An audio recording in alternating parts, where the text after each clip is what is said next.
नमस्कार, शुभ सायंकाल दोस्तों।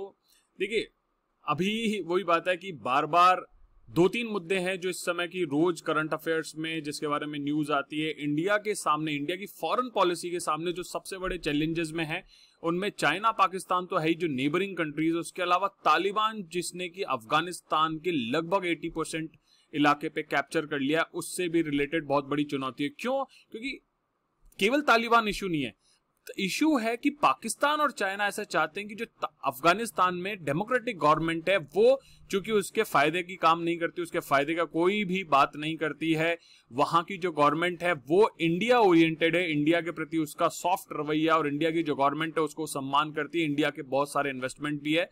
तो चाइना और पाकिस्तान की जो पॉलिसी है towards the democratically elected government, that is not positive. And Talibanis जो कि वायलेंस के थ्रू या फिर अपने मर्जी से, अपने तरीके से वहां पे एक सिस्टम लाना चाहते हैं, वो क्या सिस्टम है? इस्लामिक सिस्टम लेके आना चाहते हैं, उसको वो बहुत ज्यादा सपोर्ट कर रहे हैं। एंड इवन अभी रिसेंटली चाइना में तालिबान की जो 10 या 9 डेलीगेट्स उनके साथ चाइना में पहली बार एक मीटिंग हुई, जिस मीटिंग में तालिबान ने ये तक कह दिया कि हम अफगानिस्तान की धरती को चाइना के विरुद्ध यूज नहीं लेने देंगे। और इसका क्या सीधा सीधा डायरेक्शन है, वो है जिनजियांग प्रांत जो है चाइना का, वहां पे, और वहां है उइगुर मुस्लिम्स। इसके अलावा तालिबान के जो डेलीगेट्स के लोग थे उन्होंने उनको मिलिटेंट्स भी कहा था। तो आप ये समझ लीजिए कि ये दौर चल रहा है।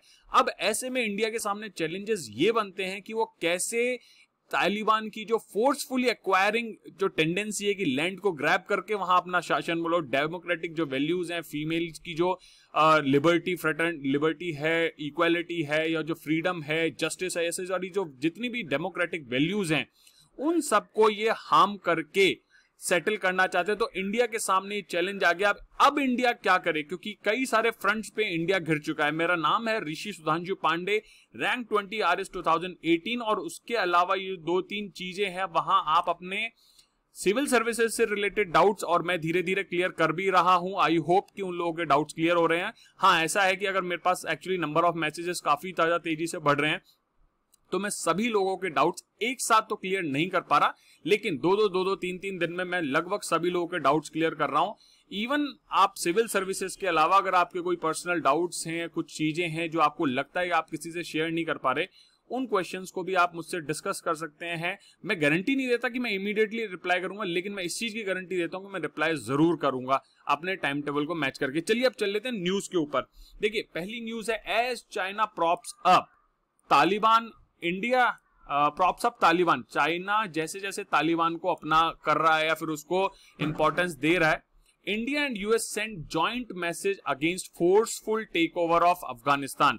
फोर्सफुल टेक ओवर का मतलब है कि डेमोक्रेटली इलेक्टेड जो गवर्नमेंट है उसको हिंसक गतिविधियों द्वारा, वायलेंस के द्वारा निस्ते नाबूद कर देना। उस स्ट्रक्चर को जहां की वोटिंग सिस्टम, हर व्यक्ति का एक वोट है, उस सिस्टम को सपोर्ट ना करते हुए बंदूक की नोक पे, बुलेट की नोक, ना कि बैलेट, समझ रहे हैं आप, बैलेट की बजाय बुलेट के आधार पे वहां पे शासन करना, और शरीयत और जैसे इस्लामिक कानून हैं उनके आधार पे वहां गवर्नेंस का सिस्टम लेके आना। तो उस फोर्सफुल टेक ओवर के लिए इंडिया एंड यूएस ने एक ज्वाइंट मैसेज भेजा है। इसके साथ साथ इस लेक्चर में मैं 2 टॉपिक कवर करूंगा। एक तो ज्वाइंट स्टेटमेंट है, दूसरा हमारे जो माननीय विदेश मंत्री साहब है उनका राज्यसभा में एक स्टेटमेंट भी आया जो कि ऑलमोस्ट अलाइंड है, इसी टॉपिक से सिमिलर है, तो इसीलिए मैंने दोनों चीजें एक साथ कवर कर ली है। हिंदुस्तान टाइम्स ने भी बताया है कि India will never accept outcome in Afghanistan decided by force. तो अल्टीमेटली आप ये समझिए कि इसका इनडायरेक्ट मीनिंग यही है कि भाई चूंकि तालिबान फोर्स या फिर वायलेंस के माध्यम से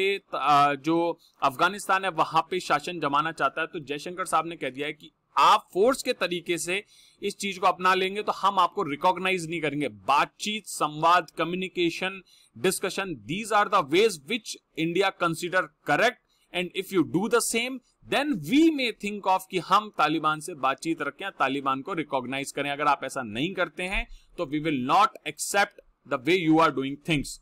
इसके साथ साथ आप ये देखिए, मैं पहले भी बता चुका हूं कि इंडिया का कंसर्न ये है कि massive surge in violence in Afghanistan, और वो कि तालिबान का जो कैंपेन है to capture districts in rural areas और क्रूशियल बॉर्डर क्रॉसिंग्स है, उससे बहुत ज्यादा इशू आ रहा है। इसके साथ साथ हमने पहले भी कई बार सीज फायर की बात की है और रिजम्पशन की बात की। इंट्रा अफगान टॉक्स का मतलब है जो तालिबानी है या वहां के जो वॉरलॉर्ड्स हैं और जो डेमोक्रेटिकली इलेक्टेड गवर्नमेंट है उनके बीच में बातचीत के माध्यम से सॉल्यूशन आना चाहिए। मैं पहले भी बता चुका हूं कि इंडिया और यूएस ने जॉइंट स्टेटमेंट दिया और उसने ये भी बताया कि we are trying to work with international community कि पॉलिटिकल नेगोशिएशंस हैं वो सीरियसली परस्यू किए जाएं। ये हमारे जयशंकर साहब ने कहा है।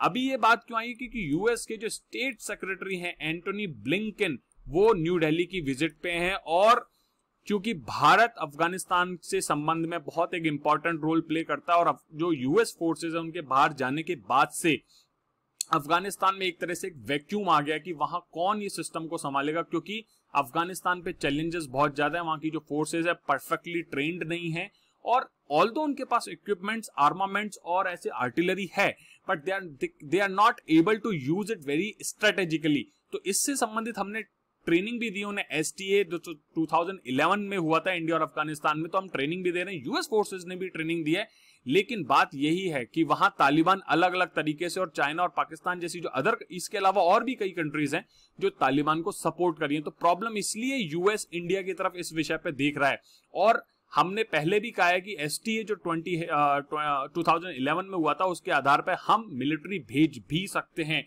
To train and to help to capture the territories which democratically elected government must gain। इसके अलावा एक चीज और बता दें कि इन दोनों ही लोगों ने, ब्लिंकन और जो जयशंकर साहब हैं, उन्होंने डिटेल डिस्कशन किया था सिचुएशन इन अफगानिस्तान में, जो कि कल मीटिंग हुई थी।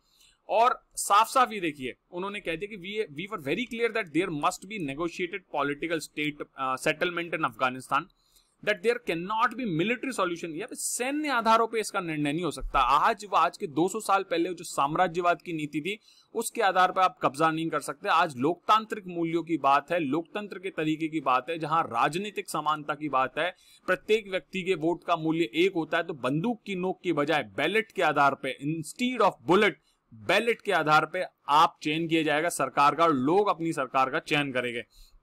और उन्होंने ये भी बता दिया कि टेक ओवर एक्सेप्ट नहीं किया जाएगा, मना कर दिया जाएगा। Any outcome which is decided by force, ये मैं पहले भी बता चुका हूं, ये वो न्यूज है, won't accept take over by users of force. इसके बारे में देखिए एक चीज और मैं पहले भी बता चुका हूं, ये कि 9 मेंबर जो तालिबान डेलीगेशन था वो चाइना पहले ही जा चुका है। Pivotal military and political force, ये चाइना ने तालिबान के बारे में कहा है। इसका मतलब वो चाइना तालिबान को प्रॉपरली रिकॉग्नाइज कर रहा है और कह रहा है कि अफगानिस्तान में हम अफगानिस्तान की गवर्नमेंट से ज्यादा एक सैन्य और राजनीतिक ताकत के रूप में तालिबानी जो हैं उनको रिकॉग्नाइज करते हैं, उनको रेस्पेक्ट करते हैं और उनके हिसाब से डील करेंगे। एक चीज और कि ये पहली मीटिंग जो कि तालिबान और चाइना के बीच में हुई थी, जबकि यूएस ने वहां की जो लोकल है अफगानिस्तान में जो अपनी फोर्सेस थे, ट्रूप्स थे, उनको निकालना शुरू किया। तो तालिबानी जो डेलीगेट्स और द हेड थे, उनके जो चीफ पॉलिटिकल नेगोशिएटर थे मुल्ला अब्दुल गनी बरादर, मैंने पहले भी अपने लेक्चर्स में इनका नाम बताया, उन्होंने साफ साफ कहा था कि चाइना के अगेंस्ट उनकी धरती का कोई भी उपयोग नहीं होगा। तो बहुत ही घनिष्ठता इस समय है तालिबान, चाइना और पाकिस्तान में। लेकिन यूएस इस विषय पे थोड़ा चिंतित है और यूएस इस बारे में बात भी कर रहा है और उन्होंने कमेंट भी किया कि चाइना तालिबान जो मीटिंग है, अगर चाइना दूसरी तरीके इस तरीके से काम कर रही हैं तो ये हानिकारक हो सकता है, लेकिन अगर पॉजिटिव एटीट्यूड के साथ कर रही हैं, पॉजिटिव इंटरेस्ट के साथ कर रहे हैं, तो ये एक सकारात्मक चीज भी हो सकती है। इससे पहले पाकिस्तान के प्राइम मिनिस्टर के बारे में तो मैं क्या कहूं, बहुत ही विशेष बुद्धिमान व्यक्ति हैं। उनके स्टेटमेंट अलग अलग बार आते ही उन्होंने तो तालिबानीज को नॉर्मल सिविलियंस का है, उनको मतलब नो कमेंट्स। उनके हिसाब से तालिबानी लोग हैं वो नॉर्मल सिविलियंस है। सिविलियंस का मतलब है आप जैसे मैं और बातें कर रहे हैं, रोज खाना खा रहे हैं। बंदूक के तो वो अपने पेन कॉपी की तरह यूज करते हैं, जैसे आप और मैं पेन और कॉपी यूज करते हैं, ऐसे वो बंदूक चलाते हैं। तो नॉर्मल सिविलियंस हैं। और उन्होंने ये तक कह दिया कि it is not a military outfit. तो अब आप इसके बारे में तो कमेंट बॉक्स में ही आप लोग थोड़ा ज्यादा मुझे इनसाइट देंगे कि मैं क्या कहूं। इसके अलावा उन्होंने तालिबान को पाकिस्तान द्वारा अकोमोडेट करने की जो नीति है उसको डिफेंड कैसे किया कि there are 3 million refugees in Pakistan who are the same ethnic group as the Taliban, कि भैया एथनिक ग्रुप तालिबान का, इसलिए हम उनका ध्यान रखते हैं और उनकी आवाभगत करते हैं। How is Pakistan suppose to hunt these people down, मतलब ये कह रहे हैं कि रिफ्यूजीज हैं वो सब तालिबानी और जो कि बंदूक सब रखते हैं, लेकिन हम उनका कुछ नहीं कर सकते क्योंकि वो तो हमारे यहाँ रिफ्यूजीज हैं। उनसे एक ही सवाल है कि जो आपकी माइनॉरिटीज आपके देश में रह रही हैं, थोड़ा उनके बारे में भी ऐसी चिंता कर लीजिए। इसी के साथ दोस्तों, जय हिंद, जय भारत।